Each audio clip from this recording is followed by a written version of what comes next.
Okay, so we'll now move on things further with Nigel Farage, best known as the leader of the Brexit. He's also a former member of the European Parliament and top UK TV talk show host.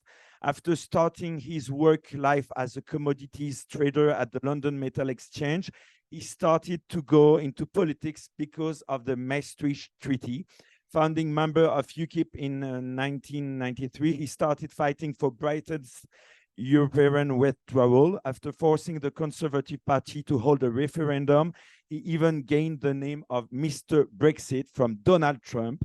In 2019, he was forced back into Westminster politics in order to stop the Brexit betrayal. With his new Brexit party, he won the May elections. Finally, he is also a presenter of Farage on GB News, the #1 rated commercial news program on British News Channel. We feel lucky to have you with us today. Nigel Farage, can you hear us? So, hello, Mr. Farage. Given your recent experiences, can you tell us how Wokeism has entered into corporate and banking system?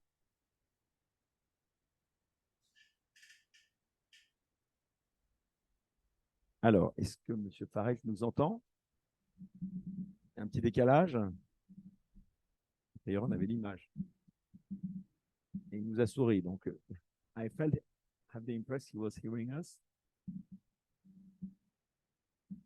He can hear us, but we cannot hear him. So, Randy, what do we do? Okay. Are you hearing me, guys?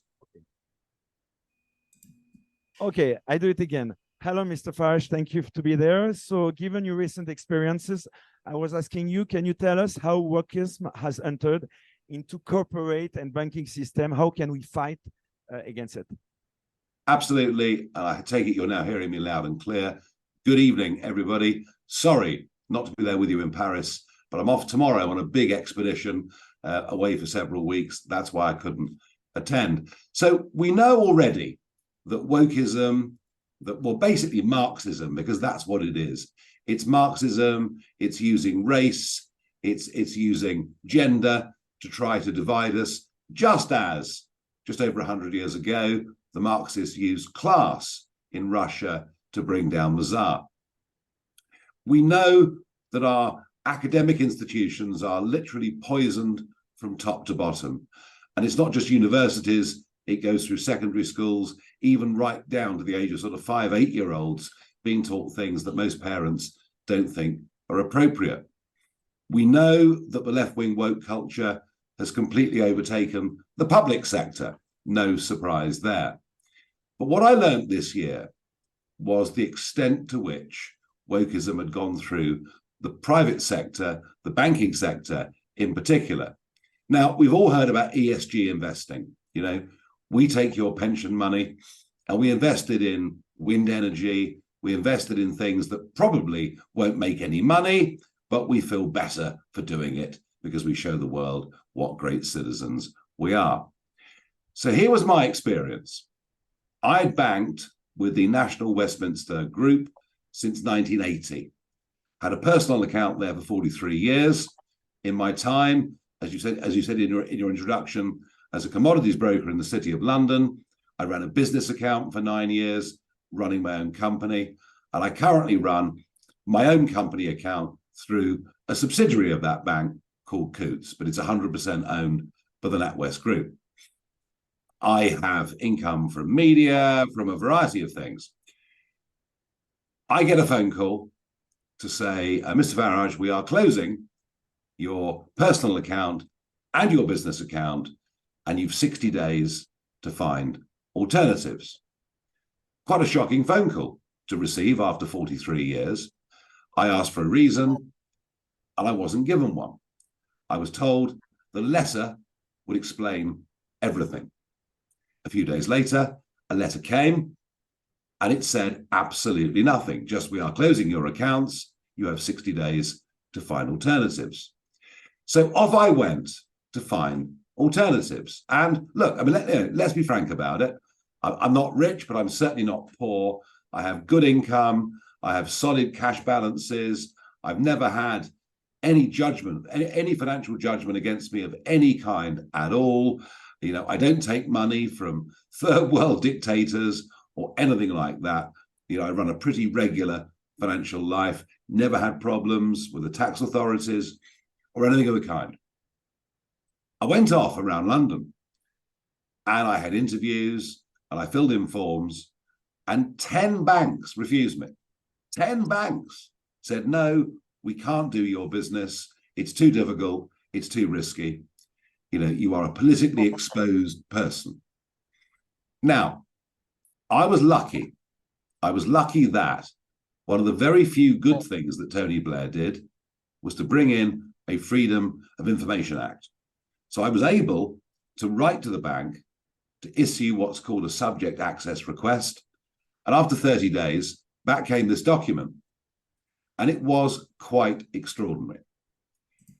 I was being debanked because my views did not align with the values of the bank. And in the report, Russia was mentioned 144 times, just because Hillary Clinton and others have said that I'm funded by the Kremlin, which I never, ever have been. Brexit was mentioned 86 times. And of course, Brexit to the corporate sector in Britain is like that because they're all globalists. They don't believe in national security. And on it went, comment after comment made in this report, derogatory, the fact that I didn't support their net zero agenda, that I was skeptical about the way we were getting to net zero, the fact that we were deindustrializing, sending our steel industries to India and China. These were all reasons that I was to be cancelled. I was to be debanked. And the odd thing was, so much of the rest of the banking sector thought and felt the same way. I was quite shocked to dig down deeper to find that the regulatory authority, the Financial Conduct Authority, which oversees financial markets in the UK, and that, of course, is insurance, it's banking, it's stocks, it's bonds, it's everything. And it's not just the City of London. You know, all of us need and use pensions, access financial services in some way. So I was pretty shocked and appalled, and I decided to go public. I decided to blow the whistle to say, look, I have been debanked, and if I can't get another bank account, I will become, in the 21st century, effectively a non-person.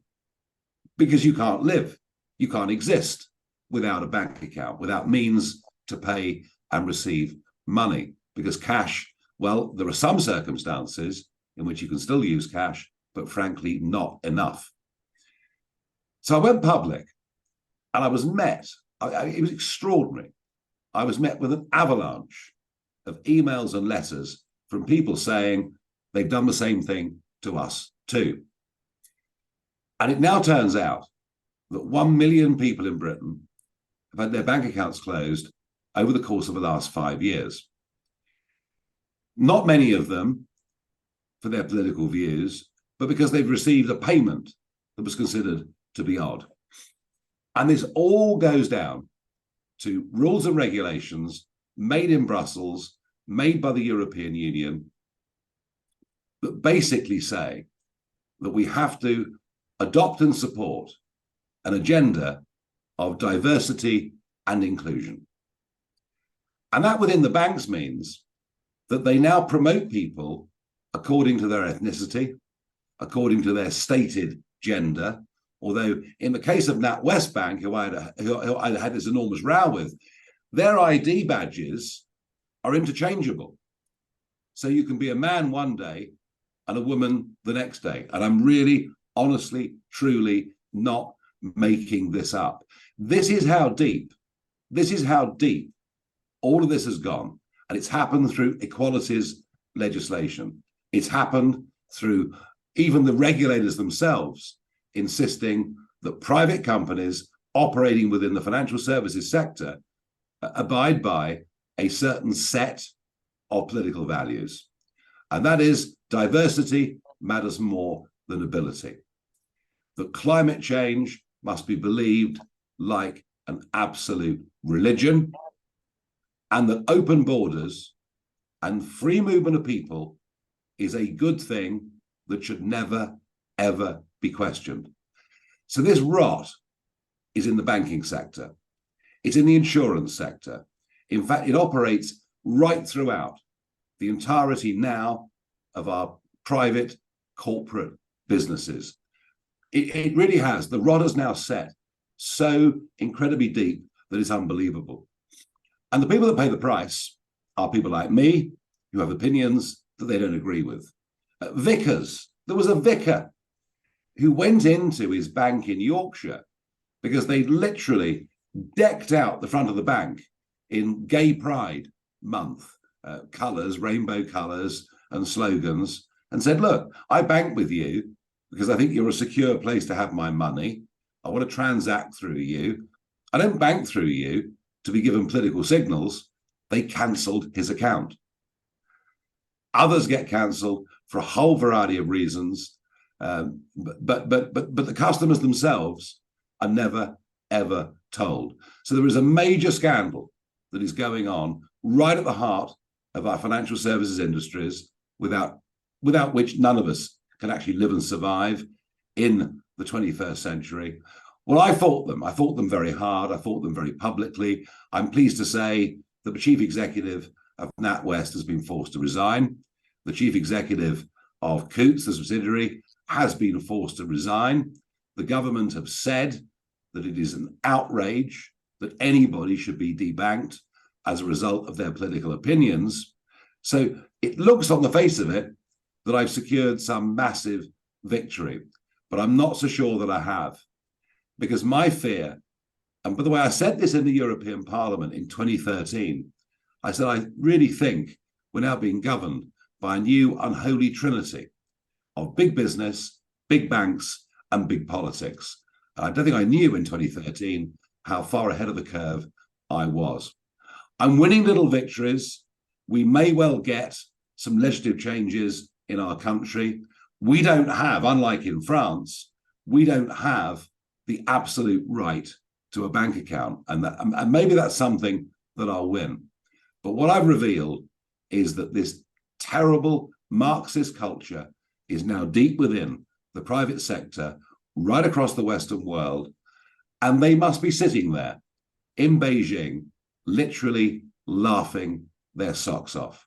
So I've been deeply shocked by what's going on. And I very much hope that when we get the 47th president of the USA into the White House in January 2025, and of course it's going to be a good friend of mine, a chap called Donald J. Trump, I hope this is one of the issues that he will start to begin to address. We are literally, despite the external threats we face, China being the biggest, but we are literally beginning to destroy ourselves within, destroy our societies, our communities, our cultures. We are ashamed now of our histories and what those that went before us did. But we're now financially putting ourselves in a worse position. If your banks and insurance companies are run by people who've been over-promoted on the basis of their gender, on the basis of their ethnicity, on the basis of their politics, that probably is the ingredient for another banking collapse, the likes of which we had back in 2008. So my last great mission was to get Britain to leave the European Union. And I'm pleased to say I did have a degree of success with that. But my next one is we've got to get the woke out of private business across the Western world. Otherwise, our decline will become even quicker than it is today. Mr. Farage, you talked about Donald Trump. We know you're very close to Donald Trump. Has he displayed any interesting tips for the fight against the wokeness? Yeah, I mean, look, Donald Trump is the ultimate politically non-correct leader in the world these days. He understands this fully. Whilst I never, ever betray in public any private conversation with him, which is why, I've stayed friends with him for many, many years, let me assure you, he understands. He fully understands what is going on in corporate America and across the across the rest of the world. The question is, we can have political leadership, but you have to ask yourself also, what can we as individuals do about it?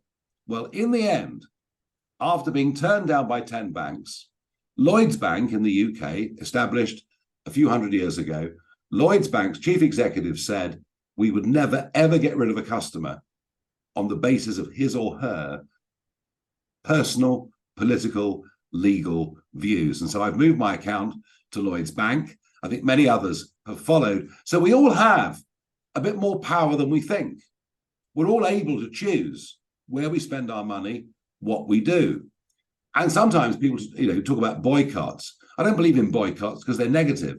I think positive affirmation, saying, right, this company is saying and doing the right things. It believes in free speech. It wants to get the woke and the politics out of business. So we can do that. The other thing we can do is, if we're shareholders in companies, we have the right to turn up to their public annual general meetings and start to ask questions from the floor. And it's only a matter of time before the investment industry realizes that actually the whole ESG agenda is not delivering good results for their customers. Just look at the bankruptcy of a major wind company in America a couple of weeks ago, the fact that the British North Sea auctions didn't find one wind farm company that was prepared to get involved without massive taxpayer subsidy.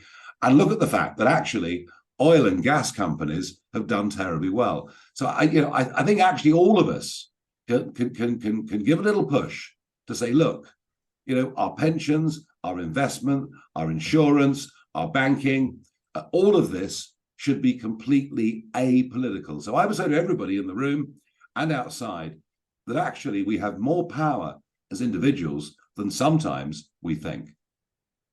Thank you very much, Nigel Farage. Thank you.